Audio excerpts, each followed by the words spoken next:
मित्रांनो, जर तुमचं स्वप्न MPSC राज्यसेवेच्या माध्यमातून अधिकारी बनण्याचं असेल तर पहिलं शस्त्र अर्थात सिलेबसची संपूर्ण समज. या व्हिडिओमध्ये आपण उलगणार आहोत MPSC राज्यसेवा परीक्षेचा पूर्ण आणि अपडेटेड सिलेबस. पूर्व परीक्षा, मुख्य परीक्षा आणि मुलाखत सगळं काही अगदी स्पष्ट, मुद्देसर आणि सहज समजेल अशा पद्धतीने. नमस्कार मित्रांनो, माझं नाव हर्षल आणि स्वागत आहे तुम्हा सर्वांचं आपल्या बाप्पा क्लासेस चॅनलवर.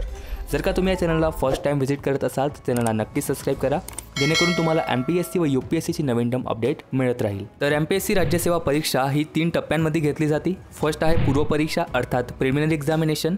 हा पहिला टप्पा आहे आणि हा फक्त पात्र होण्यासाठी असतो. सेकंड आहे मुख्य परीक्षा अर्थात मेन्स एक्झामिनेशन.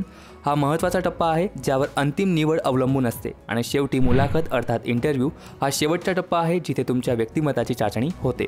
आता प्रत्येक एक्झामिनेशनचं पेपर पॅटर्न आणि सिलेबस जाणून घेऊया. पहिला टप्पा MPSC राज्यसेवा पूर्व परीक्षा अर्थात प्रिलिमिनरी एक्झामिनेशन.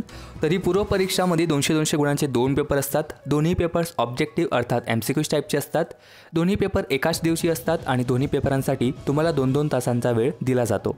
हे दोन्ही पेपर्स तुम्ही मराठी किंवा इंग्लिश भाषेत देऊ शकता, कारण मित्रांनो जे पेपर असतात ते दोन्ही भाषेत प्रिंटेड असतात. पेपर 1 सामान्य अध्ययन अर्थात जनरल स्टडीज. या पेपरात तुम्हाला इतिहास, भूगोल, राज्यशास्त्र, अर्थव्यवस्था, पर्यावरण आणि चालू घडामोडी यावर आधारित प्रश्न विचारले जातात. इतिहासामध्ये महाराष्ट्राचा व भारताचा इतिहास, भारतीय स्वातंत्र्य चळवळ आणि महाराष्ट्रातील समाज सुधारक. भूगोल अंतर्गत महाराष्ट्राचा, भारताचा आणि जगाचा भूगोल, विशेषतः म्हणजे महाराष्ट्राचा भूगोलवर जास्त भर. राज्यशास्त्रामध्ये भारताची राज्यघटना, राजकीय प्रणाली, पंचायती राज, सार्वजनिक धोरणे आणि हक्काचे मुद्दे. अर्थव्यवस्थामध्ये भारताची आणि महाराष्ट्राची अर्थव्यवस्था, आर्थिक विकास, दारिद्र्य, बेरोजगारी आणि नियोजन. पर्यावरण अंतर्गत सामान्य विज्ञान, पर्यावरण, पारिस्थितिकीय आणि जैवविविधता. चालू घडामोडी म्हणजेच करंट अफेअर्समध्ये तुम्हाला राष्ट्रीय आणि आंतरराष्ट्रीय स्तरावरील महत्त्वाच्या चालू घडामोडी, क्रीडा, पुरस्कार आणि महत्त्वाच्या घटना आधारित प्रश्न विचारले जातील. पेपर 2 CSET अर्थात सिव्हिल सर्व्हिसेस ॲप्टिट्यूड टेस्ट. आता एक महत्त्वाचं की या पेपरात तुम्हाला किमान 33% गुण मिळवणं हे कंपल्सरी आहे, तरच तुमचा GSचा पहिला पेपर चेकिंगसाठी घेतला जाईल. तर हे खास लक्षात घ्या. या पेपरात तुम्हाला कंपरेन्सन अर्थात उतारे वाचून त्यावर आधारित प्रश्नांची उत्तरे देणे, इंटरपर्सनल स्किल म्हणजे संवाद आणि निर्णय घेण्याची क्षमता आधारित प्रश्न, logical reasoning and analytical ability म्हणजे तर्कशक्ती आणि आकडेवारीचे विश्लेषण आधारित प्रश्न, basic numeracy and mental ability ज्यात 10वी स्तराचे अंकगणित, आकडेवारीचे स्पष्टीकरण, आलेख आणि चार्ट रिलेटेड प्रश्न, आणि शेवटी डिसिजन मेकिंग अर्थात समस्या सोडवण्यासाठी योग्य निर्णय घेण्याची क्षमता आधारित प्रश्न विचारले जातील. आता गोष्ट येते दुसरा टप्पा म्हणजेच मुख्य परीक्षेची. तर मित्रांनो, ही एक्झाममध्ये तुम्हाला टोटल 9 पेपर असणार आहेत. 2 पेपर भाषेचे असतील, मराठी आणि इंग्लिश. 1 पेपर निबंधाचा असेल.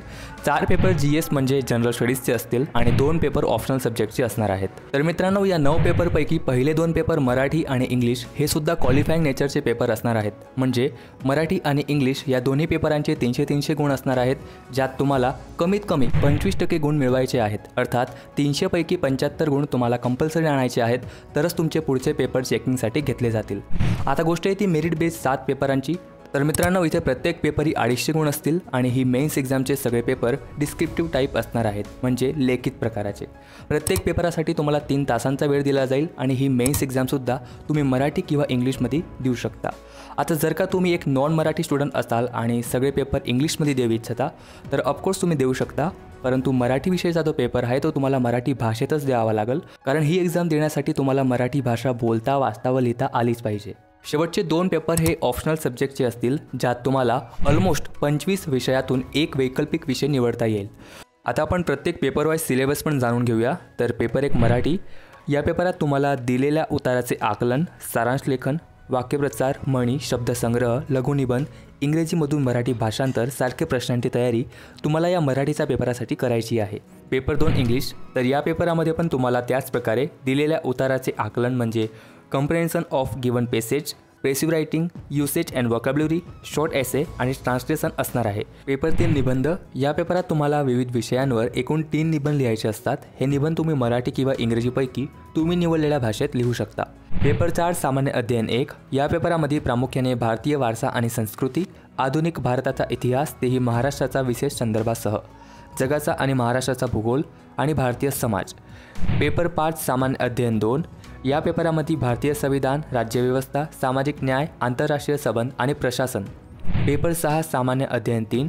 या पेपरामध्ये तंत्रज्ञान, आर्थिक विकास, जैवविविधता आणि पर्यावरण, सुरक्षा, आपत्ती व्यवस्थापन आणि कृषी. पेपर 7 सामान्य अध्ययन 4 या पेपरामध्ये प्रामुख्याने नीतिशास्त्र, मानवी मूल्ये, प्रशासनातील सचोट आणि प्रामाणिकपणा, भावनिक बुद्धिमत्ता, शासन व्यवस्थातील नैतिक समस्या आणि केस स्टडीज यांचा समावेश असतो. पेपर 8 आणि 9 ऐच्छिक विषय अर्थात ऑप्शनल सब्जेक्टचे असतात.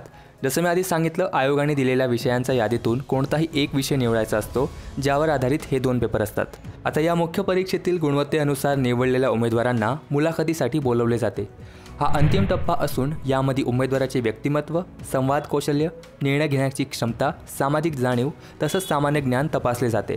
मुलाखत ही 275 गुणांची असते. आता मुख्य परीक्षेतील 1750 गुण आणि मुलाखतीतील 275 गुण अशा एकूण 2025 गुणांच्या आधारावर अंतिम गुणवत्ता यादी म्हणजेच फायनल मेरिट लिस्ट तयार केली जाते आणि उमेदवारांची निवड केली जाते. तर मित्रांनो, हा होता MPSC राज्यसेवा परीक्षेचा संपूर्ण अभ्यासक्रम.